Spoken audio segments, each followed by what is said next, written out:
Hello, everyone. Welcome back to the second podcast for the term. And this time we're back with our second topic, which is a little controversial, feminism. And our special guests are, we have today Dishti from IB2, our first guest from IB2. And we're still going to be looking to have more people from across the school. And our second guest is May from IB1. And welcome, guys, to the podcast. How are you guys doing? I'm good. Good. Yeah. I'm looking forward to this podcast, man, because I think it's a very good topic, something to be spoken about. A country issue will soon be going off to many different places, university, the US, Canada, many places where these topics are discussed. And just to get straight into it, what are you guys' views on feminism? So I'm a feminist. I definitely think that, we've come very far in terms of like gender equality and everything. But I think we still have work to do, not only like in developed countries, but just like worldwide. Not only in developing countries, but worldwide.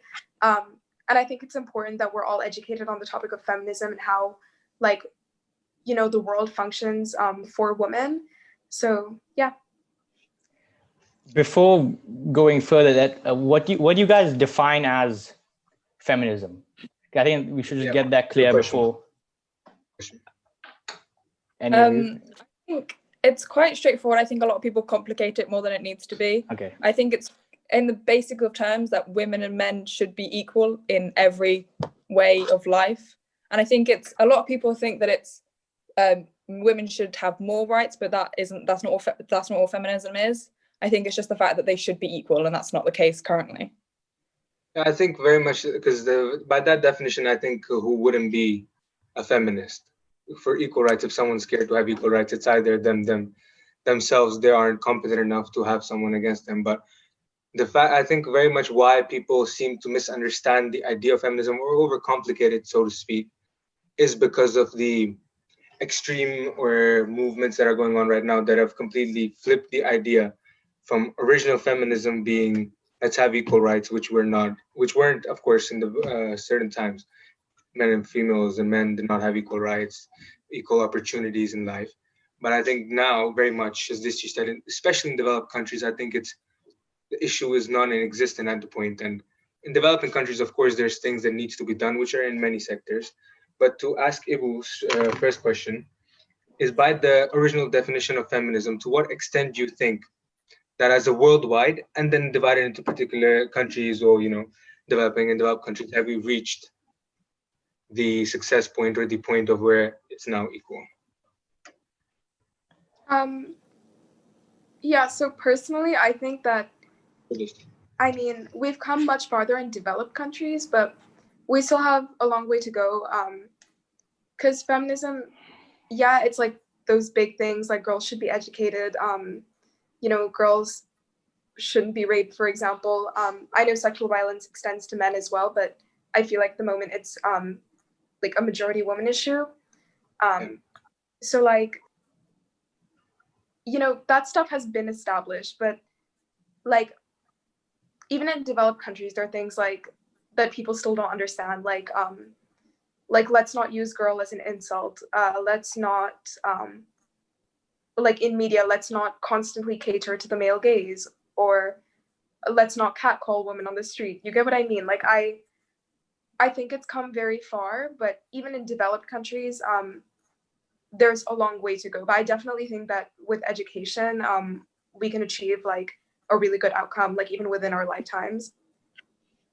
Sure. If you wouldn't mind, Dishti, to just expand a little bit on what do you think has been left, like that little bit that, in your opinion, has been left to completely, to get to the point where, okay, now we're equal? I think that like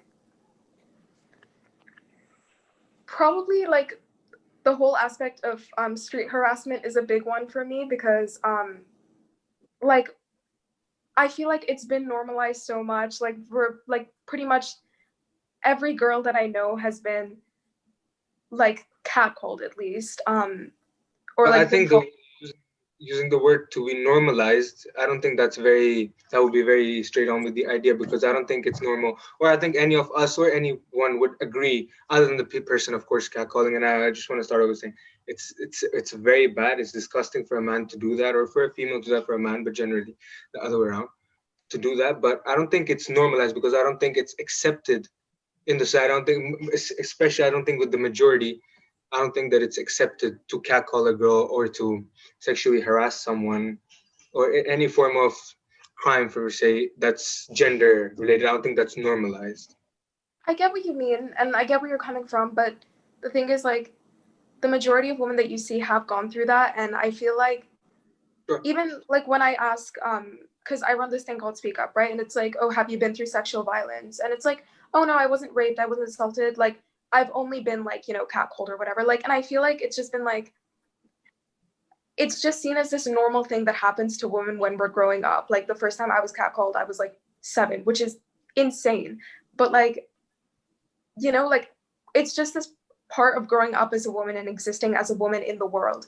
And that's what I mean when I say it's been normalized. Like it's happened to pretty much every woman I know and everyone that I've encountered. So I don't think that it's acceptable. And obviously there are movements fighting against it, but I still think it's still a thing that just keeps happening. And I think that needs to stop.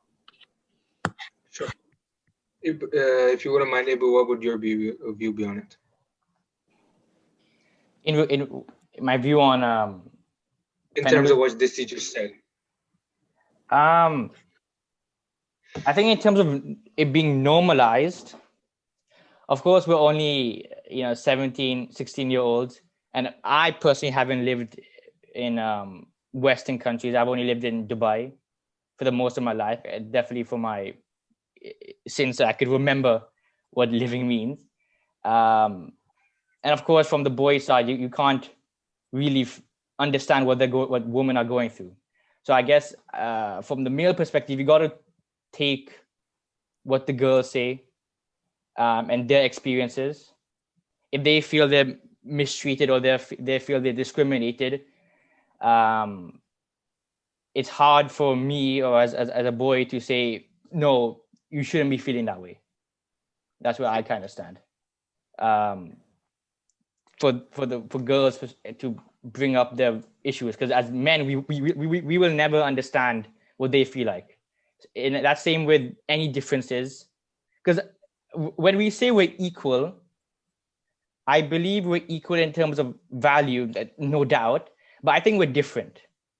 And I think 100%. Because that difference is important, I think, to distinguish, because then you, when you know that you're different, you as a male, you understand, okay, I can never fully understand what they're going through, because our minds are different, because we're different as gender. Yeah, we're different. We're biologically different, physically different in many aspects, and just many things different. So May, if you wouldn't mind me asking you next, is I think you've lived in Dubai majority of your life, and maybe some outside as well. Compared to, let's speak about Dubai and locally now, and compared to where you might want to go for university, or back home, if that's UK or wherever that is for you. How is feminism, and what are the aspects that people are talking about now? What things do you agree with? What would you like to speak on? Yeah, so I have lived here for like half my life, pretty much like the life, like me, I've basically grown up here almost. And I think it's obviously different in different countries. And I think a lot of countries are doing well in terms of feminism, like people are speaking out, people are educated. But I also think like there's countries which it's being talked about, but maybe not the right things are being talked about. Like people are like, yeah, feminism's the thing, but they don't really like get on board with it, and they don't really support it. They just kind of accept that it's there, and they just kind of move on with their life. And I think that in a lot of ways, like I think a lot of it comes with education. So I think if you're in a less developed country, you're not educated on what is right and wrong, you might not understand the differences. And like you said, there is a lot of differences between women and men, but I think we need to understand that like they should be equal. There's no reason they shouldn't be equal. And even though like in the past, obviously we were never equal, we didn't have equal rights in the past, there's no reason for it not to happen in the future. Yeah. Yeah, sure. Then, because you talked about not the right things being talked about in feminist movement, so Dishti, I'll come back to you and ask you that it's been considered as a fact that more females at this point in the UK or in the US don't consider themselves as feminists. What do you think? Do you think is that because of how radical feminism has become now, or how the more extreme side of feminism is, or what do you think is the issue behind that, and why do you think it is that more females don't consider themselves feminist anymore? I think that, did you say that there are less women that consider themselves feminists? Yeah, yeah. Right. So, okay, I feel like one of the reasons for specifically women of color, like why they don't identify as feminists, is because they don't feel like the feminist movement as it is now, like, has like an intersectional basis. They've adopted the term womanist, but that's like a different thing. So I think feminism, especially in developed countries, has been twisted into like a different thing, like mainstream feminism. I feel like this is kind of unpopular, but the whole like kill all men thing, like I just feel like there's so many misconceptions about what feminism is, because like of like Cam and of like we hate men now and everything. And I feel like a lot of women, like obviously a lot of men, and especially young men who are just sort of coming into themselves and learning about social justice, like they're obviously going to be put off by feminism when they learn about like Cam and we hate men and like that whole thing.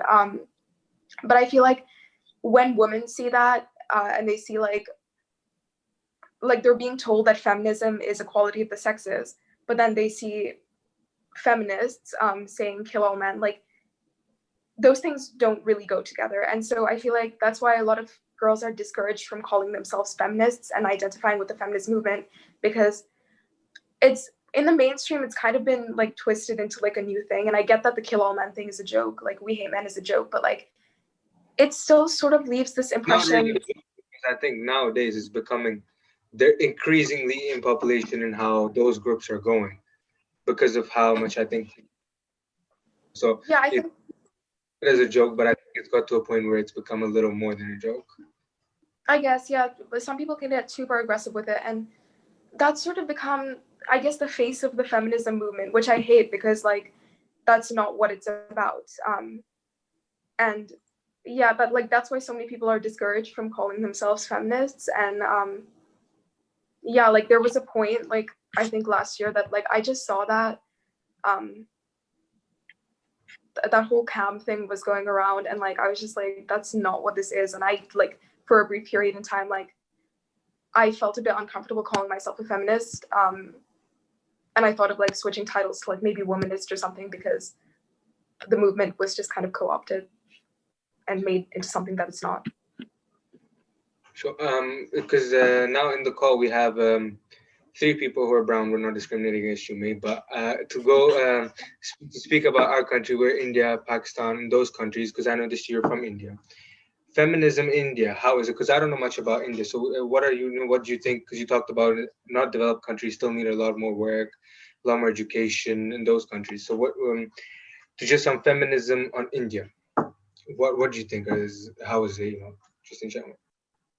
I think there definitely is like a part of the feminist movement in India which is very Americanized or westernized, and it's that whole like kill all men, like and then they're focusing on issues that take place primarily in like the US, Canada, the UK. But a big part of the feminist movement in India is also like tackling issues at home.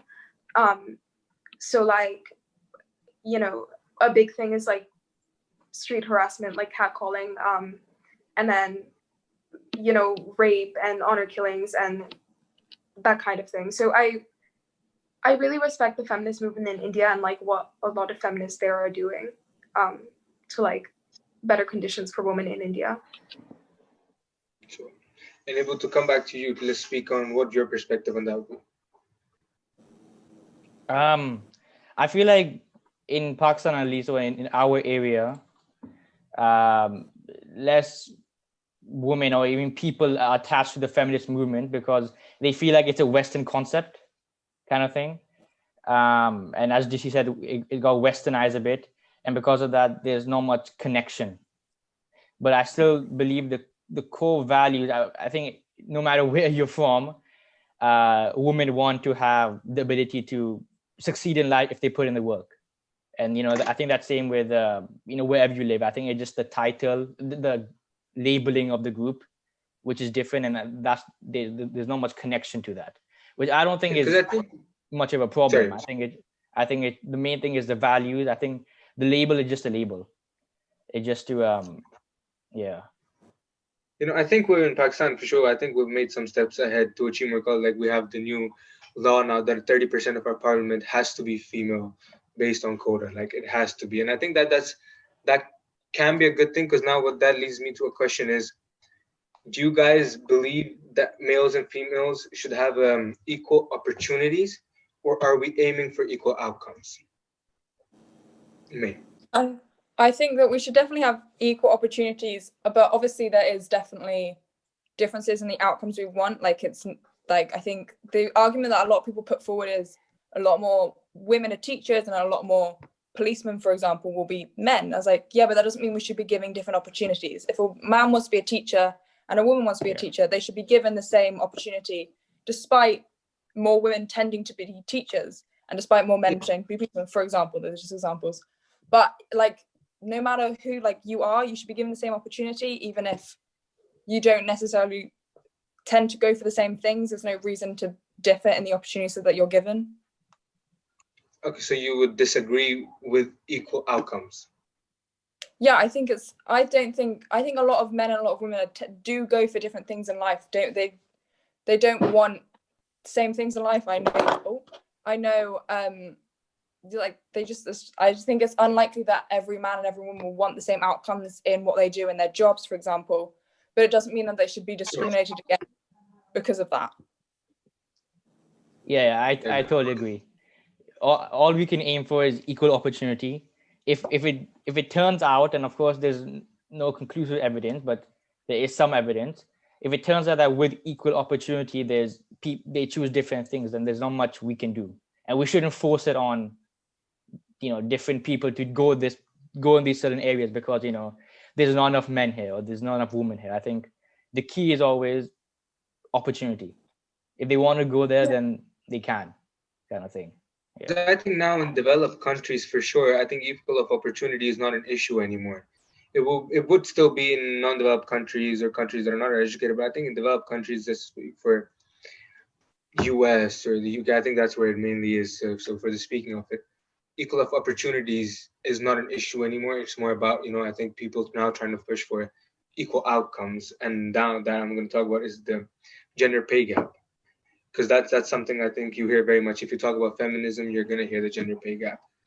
And so to ask to Dishti that for the gender pay gap, there's 100,000 different statistics about how less females get paid compared to males.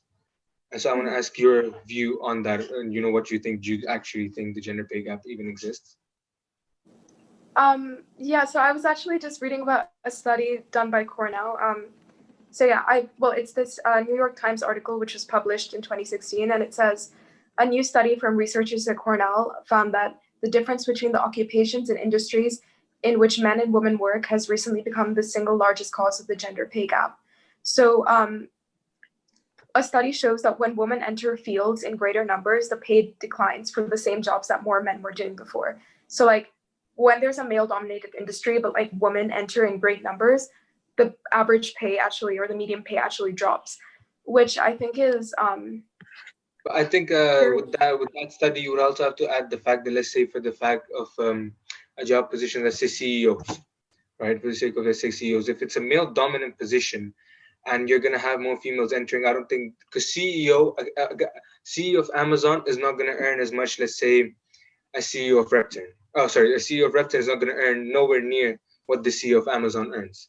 Or the CEO of Apple is gonna earn a lot more than what the CEO of any other small business in Dubai or in the US itself, a Silicon Valley CEO. And I think when new people, or for the sake of the new gender, for the female, not new gender, females, when they enter these occupations, I think when there's new CEOs, there's not as many female CEOs at such a high level as there are males. And I don't think that's because there's not as many opportunities. I think that's just because there's less females going for it.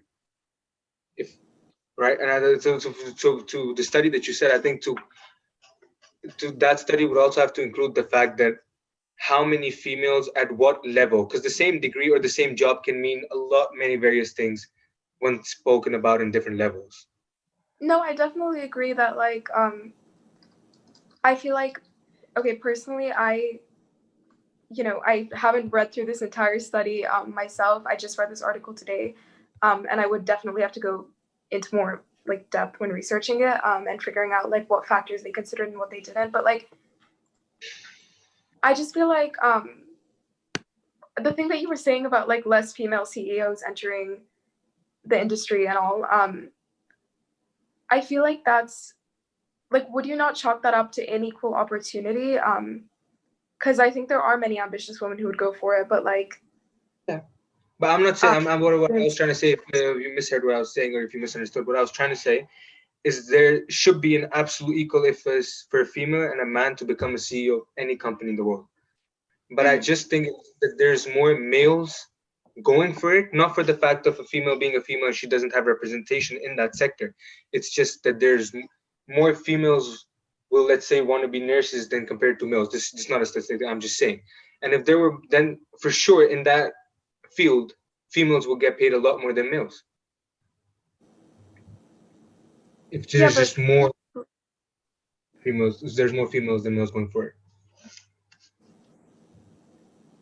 But don't you think that shouldn't be the case? Don't you think that if you're at the same level in a job, whether there's more females than males in that job, don't you? If you're at the same level, sure, 100%, mate. If you're at the same level, but you said earlier that there's going to be differences in what fields male and females go into, and at what level do they want to be in that field. There's going to be differences. That's what I'm saying. I think that there is obviously studies that have like problems with them, but I think there's also a lot of studies that show that if a man and a female are at the same level of job, there's still a higher chance that the man will get paid more. And I think that's where the issue is. It's not that a male CEO is going to get paid more than a female that's lower down. Like obviously that's going to be the case, but I think it's the fact that they're at the same level. At the same level, I think, because most studies do not include the fact of same level, they include the fact of same position. And positions are very much different to what levels are, is what I'm saying. Because let's say, for example, in the US alone, 147 out of the 150 biggest cities in the US, females get paid 8% more if they have the same degree.